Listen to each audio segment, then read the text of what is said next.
Good morning, good afternoon, or good evening, whatever time it is that you're joining me for this video. Thanks once again for clicking on the PenBoyRoy Fountain Pen Review channel. The subject of today's video is the Monteverde Essenza Sunny Skies.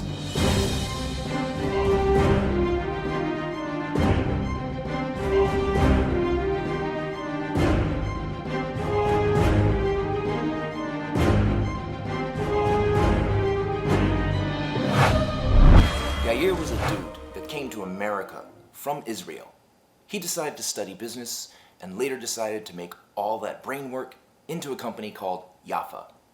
The name Yafa comes from the first two letters of his name, Yair, and the first two letters of his wife's name, Faye. I think that's sweet. Later on in the year 1999, Yair decided to start his own brand of pens.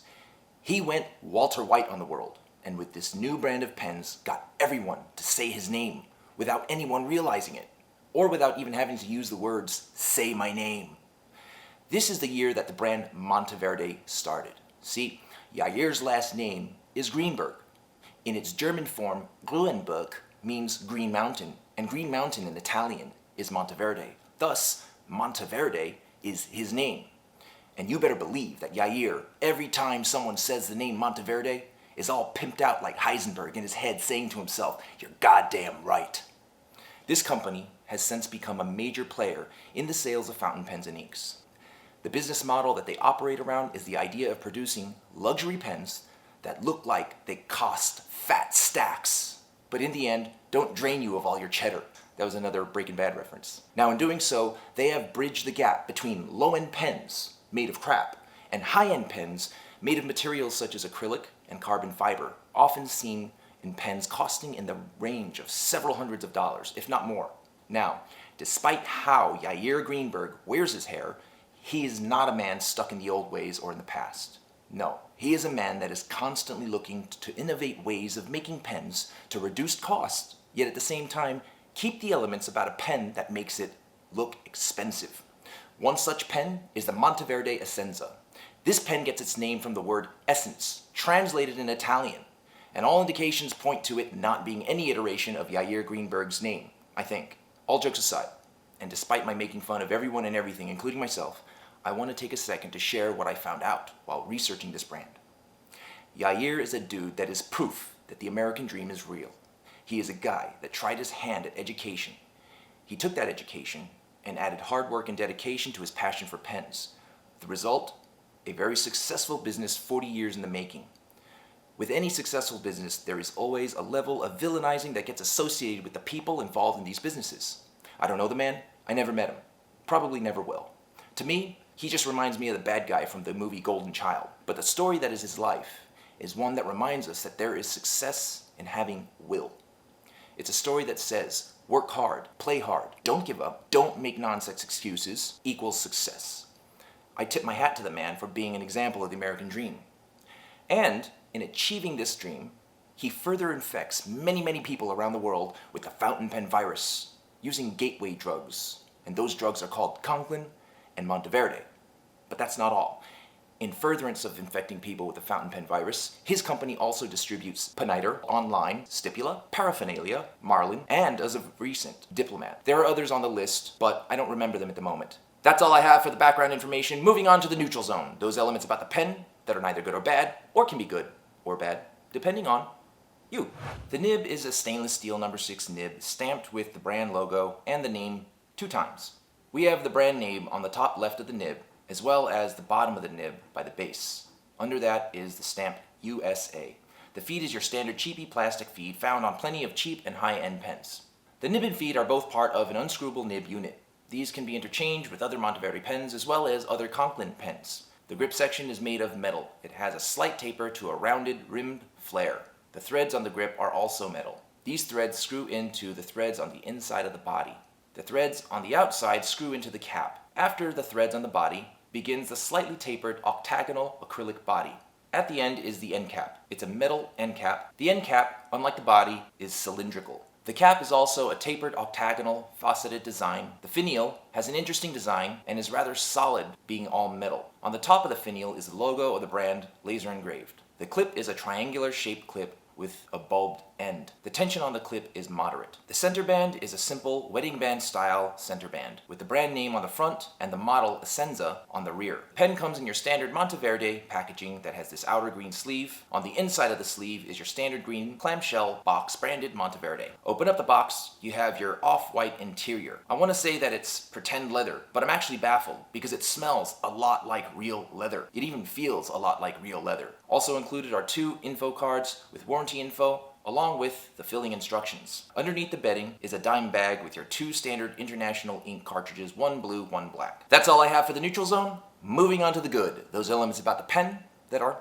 good. Let's start with our nib. I have several Monteverde pens, 3 to be exact. Of those 3, I have not experienced any issues. I also have a dozen Conklins as well. With the exception of my Conklin Duraflex, all of my Conklin pens have performed exceptionally out of the box. I've never encountered nibs that were misaligned, suffered any baby's bottom, or hard starting, etc. They are not the most consistent when it comes to the smoothness or toothiness of the nib, but they always seem to work well right out of the box. This nib is smooth and more than moderately wet for a fine nib. It has a decent amount of spring and bounce. As I've noticed with the recent Conklin pens, this nib has a fair amount of line variation not typical to steel nibs. Although this is not ideal for achieving line variation on a regular basis, it can do it for you when you want it to. I just wouldn't rely on it for everyday purposes. The line is otherwise on par with the Japanese fine, believe it or not. Now, although the writing experience is very good, there is more than just how it writes when it comes to what's good about the pen. I'll get more into that later. Being that the Essenza is a faceted pen, I want to compare it to another pen of similar design.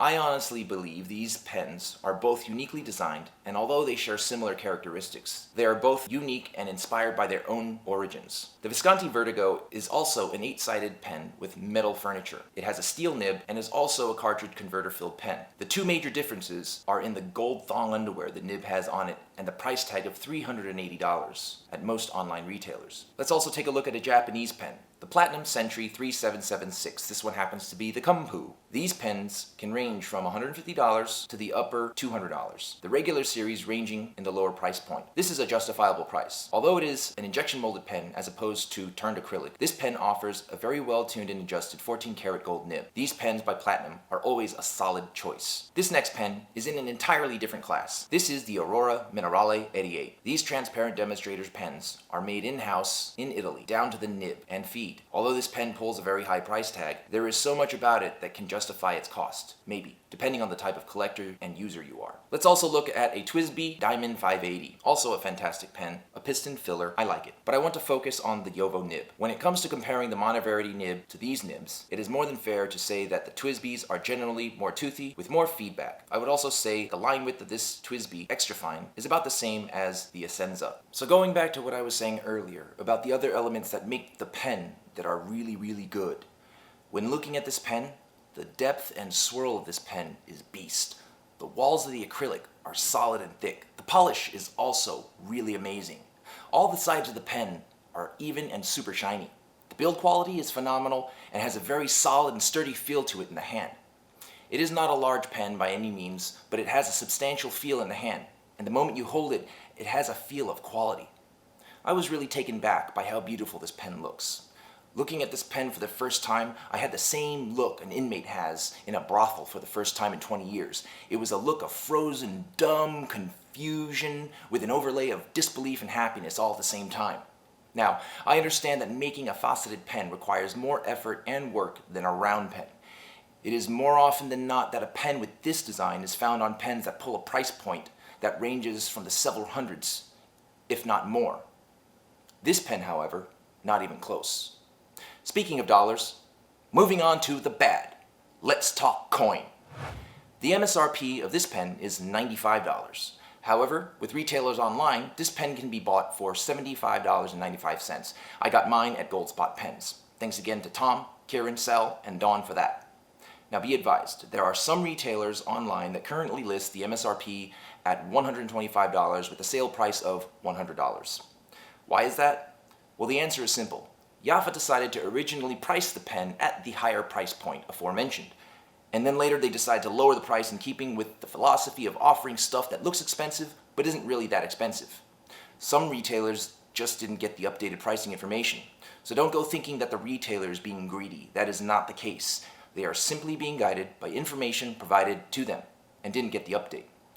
Hopefully those retailers are watching this and reach out to Jaffa to verify what I'm saying. But going back to the pen and its price of $76, it is an absolute steal. Let's also not forget that the pen offers a lifetime warranty. So in regard to the bad, nada. That's all I have for the bad. Moving on to the ugly, those elements about the pen that should not be, but are. I have examined this pen like Rain Man counting cards. I'm talking with a loop and obsessively for a week and a half looking for a reason that could make me say, this is where they cut corners to make it cheap. Or, this is why it isn't a $350 pen. In the end, nothing. This pen, the way it writes, the build quality, and the quality control is on point. There is nothing I could find that comes close to a flaw or even a point of contention that I could bitch about. It's high noon, decision-making time. Should you or should you not pull the trigger on the Monteverde Essenza, Sunny Skies? This one is an easy one. Pull the trigger on this pen. This pen is an absolute and total savage. It has quality control, design, and looks on a savage leash, whipping it at its command. This pen is worth way more than it actually costs. I honestly think that if this pen were priced 3 or even 4 times more than what it's already priced at, it would still be worth it based on the build quality, craftsmanship, and look.